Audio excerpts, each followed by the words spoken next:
This is snow. There's snow.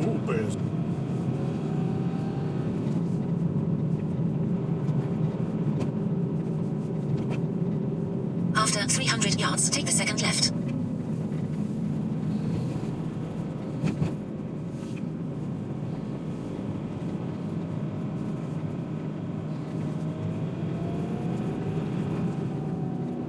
There left.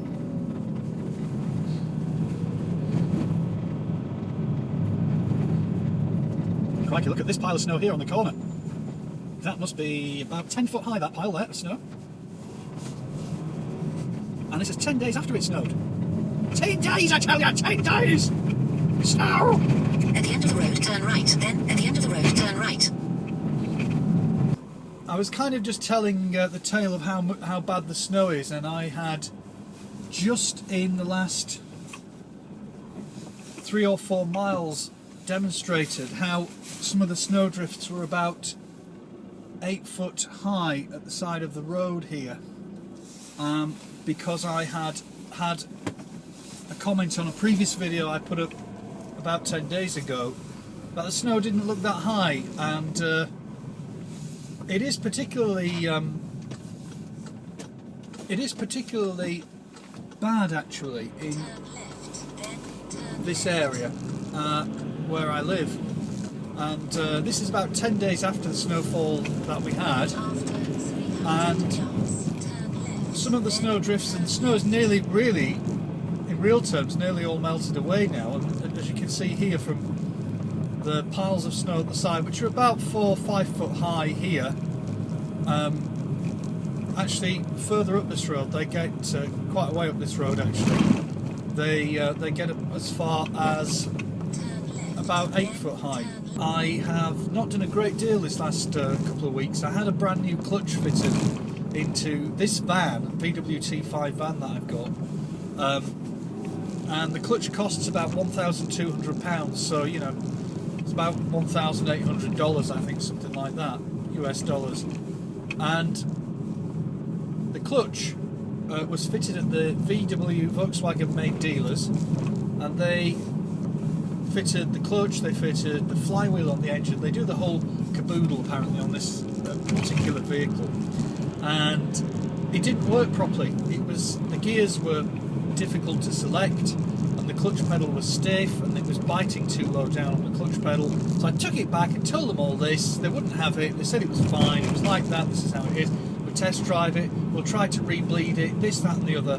They did all this stuff and none of it improved it. I took it back 3 times, and on the 3rd attempt they decided finally to put a brand new clutch in. And when they put another brand new clutch in, this is the second one in the space of a week, then it worked perfectly. It now works perfectly, just as it did actually before I had it done.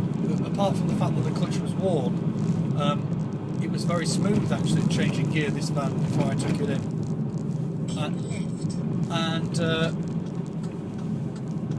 And now it's back to being exactly the same again, so now it's absolutely fine.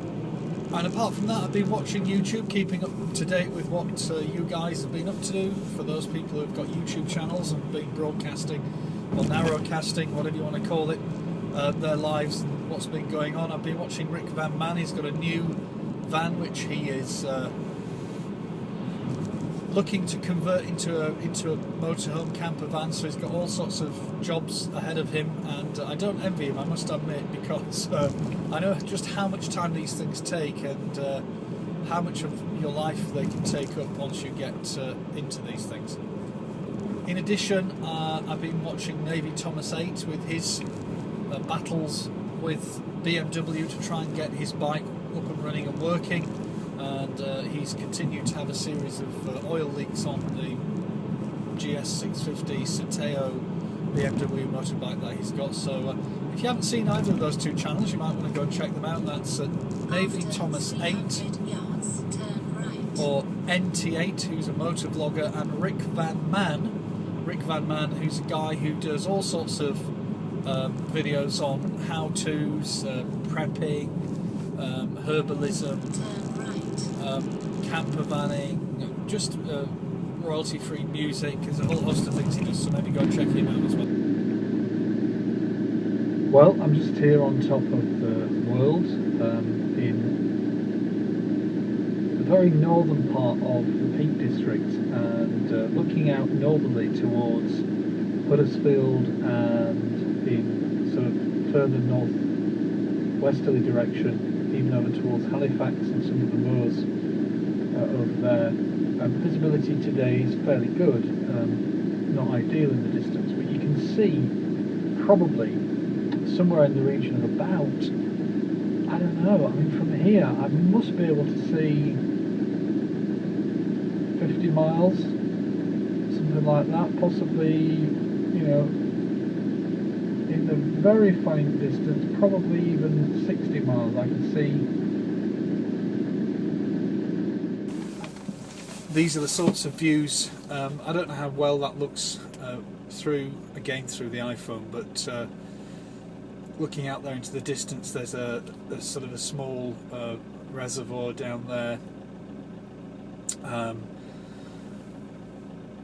In the distance on the hillside, you probably can't see any of this, but it looks out towards the town of Huddersfield, and all of that hillside there at the minute is kind of blocking most of it, and the visibility is not that good even to the naked eye, but it's certainly much better than I suspect you'll be able to see through the iPhone. And of course at the minute I'm in the van, so it's also looking through the windscreen, the windshield, so it's not exactly clean and clear, but at least it gives you some idea of what it looks like here. So for England, actually, we've had some significant snow, and I think it does look quite pretty. I think it has a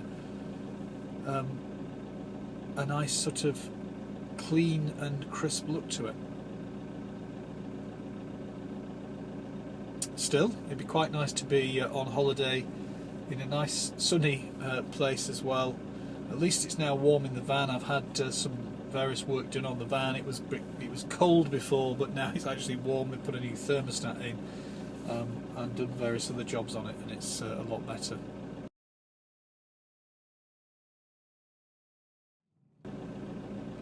So that's it for this video. I hope everybody is getting on okay, and I hope that there'll be time for getting out on the motorbikes and seeing some great weather coming soon. So in the meantime, from me, Gadgets and Wheels, have a great day, whatever it is you're doing, and I'll see you in my next video. Bye for now.